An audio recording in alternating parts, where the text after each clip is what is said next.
Hi hello welcome to our channel PRK vlogs. Hi అండి, ఎలా ఉన్నారు?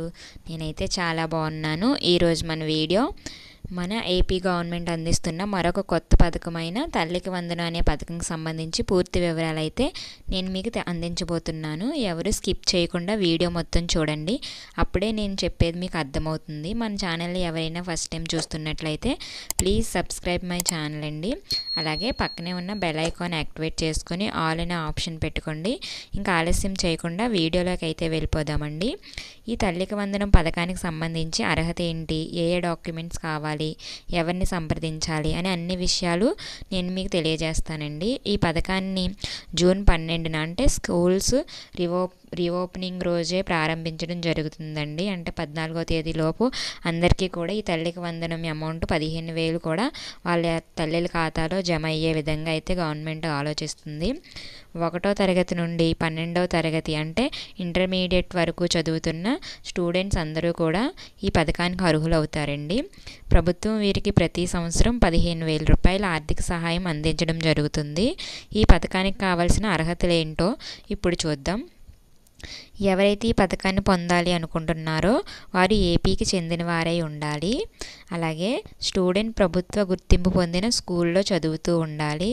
ఇంకా నెక్స్ట్ స్టూడెంట్కి కనీసం 75% హాజరు ఉండాలండి. నెక్స్ట్ తల్లి పేరు మీద బ్యాంక్ అకౌంట్ కలిగి ఉండాలి. ఈ పథకం ఎంతమంది పిల్లలుంటే అంతమందికి కూడా ఈ పథకం వర్తిస్తుందండి. అలాగే ఈ పథకం 15,000 అకౌంట్లో జమ అవ్వాలి అంటే ఆ అకౌంట్కి NPCI లింక్ అనేది తప్పనిసరిగా చేయించుకొని ఉండాలండి. ఈ NPCI లింక్ ఉంటేనే అమౌంట్ అనేది తల్లి అకౌంట్లో జమ చేయడం జరుగుతుంది. లేదంటే ఈ అమౌంట్ పడడం అనేది జరగదండి. కావున ఎవరికైతే NPCI లింక్ లేదో వాళ్ళు వెంటనే మీ దగ్గరలో ఉన్న పోస్ట్ ఆఫీస్ లేదా బ్యాంకుకు వెళ్ళి NPCI లింక్ అప్లికేషన్ ఫిల్ చేసి లింక్ చేసుకోండి. ఆల్రెడీ లింక్ అయి ఉంటే కంగారు పడాల్సిన అవసరం లేదు. ఒకవేళ NPCI లింక్ లేకపోతే మాత్రం మీ దగ్గరలో ఉన్న పోస్ట్ ఆఫీస్లో కానీ లేదా మీ అకౌంట్ ఉన్న బ్యాంకుకి వెళ్ళి NPCI లింక్ చేయించుకోవాల్సి ఉంటుంది. ఇది అందరూ తప్పనిసరిగా చేయించుకోవాలి.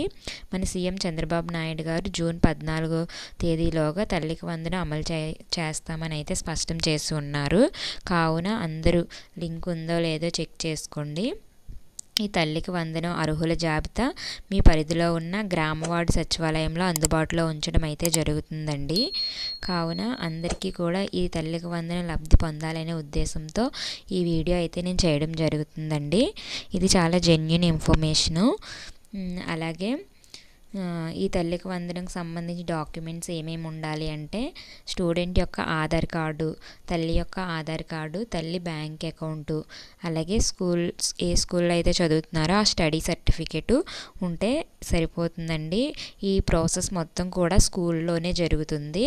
స్కూల్లో ఈ ప్రాసెస్ అంతా జరిగిన తర్వాత గ్రామవార్డు సచివాలయం వాళ్ళకి ఒక జాబితాని అయితే ఇవ్వడం జరుగుతుంది. ఆ జాబితాలో ఉన్న పేర్లకు మాత్రం గ్రామవార్డు సచివాలయంలో ఉన్న సిబ్బంది ఈకేవైసీ చేయడం జరుగుతుందండి. ఈకేవైసీ ఎప్పుడు చేస్తారు అంటే ఎలిజిబుల్ లిస్ట్ అనేది వాళ్ళకి ఇచ్చిన తర్వాత ఈకేవైసీ అనేది చేయడం జరుగుతుంది. ఈ లిస్టులో నేమ్ ఉన్న వాళ్ళందరికీ కూడా తల్లికి వందనం అనే 15,000 రూపాయలు కూడా తల్లి అకౌంట్లో జమ చేయడం జరుగుతుందండి. ఇదండి ఈరోజు మన వీడియో. ఈ వీడియో మీకు ఉపయోగపడుతుందని అనుకుంటున్నాను. అలాగే మీ ఫ్రెండ్స్ అండ్ ఫ్యామిలీ మెంబర్స్కి యూజ్ అవుతుంది అనుకుంటే వాళ్ళకి కూడా షేర్ చేయండి. ఈ వీడియో మీకు నచ్చితే ఒక లైక్ చేయండి. మీరు లైక్ చేయడం వల్ల ఇలాంటి మరెన్నో వీడియోస్ నేను చేయడానికి అవకాశం ఉంటుంది. ఇలాంటి మరెన్నో ఇన్ఫర్మేటివ్ వీడియోస్ కోసం మన ఛానల్ని సబ్స్క్రైబ్ చేసుకొని పక్కనే ఉన్న బెల్ ఐకాన్ క్లిక్ చేసి ఆల్ అనే ఆప్షన్ పెట్టుకోండి. ఇలా చేయడం వల్ల నేను చేసిన ప్రతి వీడియో మీరు చూడగలుగుతారు. Thanks for watching. Bye bye.